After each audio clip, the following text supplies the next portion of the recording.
बात करेंगे उमरगाम सीट के बारे में। यहाँ पर देखिए ग्राफिक प्लेट जो है वो आ चुकी है। सबसे पहले जानते हैं वोटिंग बूथ कितने हैं। यहाँ पर वोटिंग बूथ की जो संख्या है वो है 278। कितने उम्मीदवार ये 2022 के चुनाव में खड़े हैं, कितने कैंडिडेट है। यहाँ पर देखिए टोटल 6 कैंडिडेट यानी कि 6 उम्मीदवार है। टोटल वोटर्स की संख्या क्या है। टोटल वोटर्स की जो संख्या है वो है 2,86,022। अब इसे भी हम थोड़ा विस्तार से समझने की कोशिश करते हैं। यहाँ पर 3 कैटेगरी है, मेल वोटर्स, फीमेल वोटर्स और अदर वोटर्स। फीमेल वोटर्स की जो संख्या है उसके साथ साथ आप यहाँ पर गौर कीजिए, मेल वोटर्स की भी संख्या है और अदर वोटर्स की भी संख्या है। ये देखिए एक के बाद एक अगर नजर करते हैं, सबसे पहले मेल वोटर्स की बात करेंगे। यहाँ पर जो अंक है वो है 1,52,264। यहाँ पे देखिए फीमेल वोटर्स की जो संख्या है ये देखिए 1,33,755 और अदर वोटर्स है उसकी संख्या है 3, यानी कि टोटल वोटर्स जो है वो हो जाते हैं 2,86,022। ये बात हो गई वोटर्स की। अब देखते हैं कि 2022 का ये जो चुनाव है उसमें कौन सी पार्टी की ओर से कौन सा उम्मीदवार है। यहाँ पर देखिए बीजेपी, कांग्रेस और आम आदमी पार्टी। बीजेपी की ओर से रमनलाल पाटकर, कांग्रेस की ओर से नरेश वलवी, यहाँ पे देखिए आम आदमी पार्टी की ओर से अशोक पटेल। ये बात हो गई 2022 के इलेक्शन के उम्मीदवारों की। अब देखते हैं कि ये जो सीट है उसका चुनावी इतिहास क्या है, राजनीतिक गणित जो है वो क्या कहता है। यहाँ पर देखिए ये जो चित्र है वो 2002 के नतीजे का है। मैं यहाँ पर एक स्पष्टता करना चाहूँगी, इस तरफ जो उम्मीदवार जीते होंगे उसका डेटा आपको दिखाई देगा और वर्सेस की उस तरफ जो उम्मीदवार दूसरे पायदान पर रहा होगा, दूसरे नंबर पर रहा होगा, उसका डेटा आपको दिखाई देगा। यहाँ पे देखिए जो जंग है वो कांग्रेस वर्सेस बीजेपी की है। यहाँ पर आप देख सकते हो कांग्रेस की ओर से शंकर भाई थे और सामने बीजेपी की ओर से रमनलाल पाटकर थे। यहाँ पे देखिए कांग्रेस के जो उम्मीदवार हैं उन्हें कितने वोट हासिल हुए, 47,350। वोट शेयर क्या रहा, 39.51%।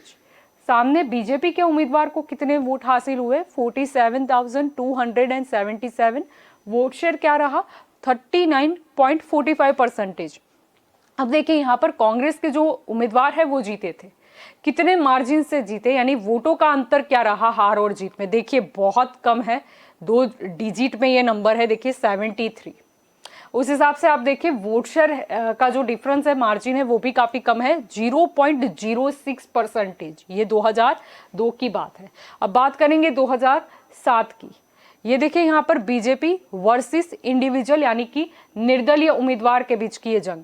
यहाँ पर देखिए बीजेपी की ओर से रमनलाल पाटकर है मैदान में और सामने निर्दलीय जो उम्मीदवार थे वो थे भरत भाई। यहाँ पर देखिए बीजेपी के जो उम्मीदवार हैं उन्हें कितने वोट हासिल हुए, 85,278। वोट शेयर क्या है, 56.56%। सामने ये जो भरत भाई थे निर्दलीय उम्मीदवार थे उन्हें कितने वोट हासिल हुए, 33,667। वोट शेयर क्या रहा, 22.33%। अब यहाँ पर देखिए बीजेपी के जो उम्मीदवार हैं वो जीते थे, कितने मतों के अंतर से जीते, मार्जिन क्या कहता है। यहाँ पर देखिए काफी बड़ा अंक है, 51,611। और ये देखिए वोट शेयर भी उस हिसाब से देखोगे उसका मार्जिन वो भी काफी ज्यादा है, 34.23%। ये बात हो गई 2007 की। अब देखिए इसके बाद 2012 की बात करेंगे। यहाँ पर आप चुनावी जो नतीजा था उसका चित्र आप देख सकते हो। यहाँ पर जो जंग रही वो बीजेपी वर्सेस कांग्रेस की रही। बीजेपी की ओर से यहाँ पर देखिए उम्मीदवार कौन है, रमनलाल पाटकर, और सामने देखिए कांग्रेस की ओर से कौन है, गोविंद भाई पटेल। यहाँ देखिए बीजेपी के जो उम्मीदवार हैं उन्हें कितने वोट हासिल हुए, 69,450। वोट शेयर क्या रहा, 48.62%। कांग्रेस के जो उम्मीदवार हैं उन्हें कितने वोट हासिल हुए, 41,151। वोट शेयर क्या रहा, 28.81%। यानी कि जो बीजेपी के उम्मीदवार है वो जीते थे चुनाव, कितने मतों के अंतर से जीते, मार्जिन क्या कहता है, ये देखिए 28,299। वोट शेयर का डिफरेंस क्या है, मार्जिन क्या है, 19.81%। बात है 2012 की। अब आखिर में जो चुनाव हुए रेगुलर चुनाव की मैं बात कर रही हूँ 2017। ये देखिए जंग जो है वो है बीजेपी वर्सेस कांग्रेस। बीजेपी की तरफ से है रमनलाल पाटकर और सामने देखिए कांग्रेस की ओर से है अशोक भाई पटेल। यहाँ पर बीजेपी के जो उम्मीदवार हैं उन्हें कितने वोट हासिल हुए? 96,004। वोट शेयर क्या रहा? 60.78%। सामने जो कांग्रेस के उम्मीदवार हैं उन्हें कितने वोट हासिल हुए? 54,314। वोट शेयर क्या रहा? 34.39%। यहां पर बीजेपी के जो उम्मीदवार हैं वो जीते थे चुनाव। अब देखिए यहां पर वोट शेयर के डिफरेंस की बात करेंगे, मार्जिन की बात करेंगे, वोटों के मार्जिन की बात करेंगे। देखिए काफी बड़ा अंक 41,690। वोट शेयर का मार्जिन देखिए यहां पर वो भी काफी बड़ा अंक है 26.39%। ये बात हो गई 2017 की, ये बात हो गई उम्बर गाम की।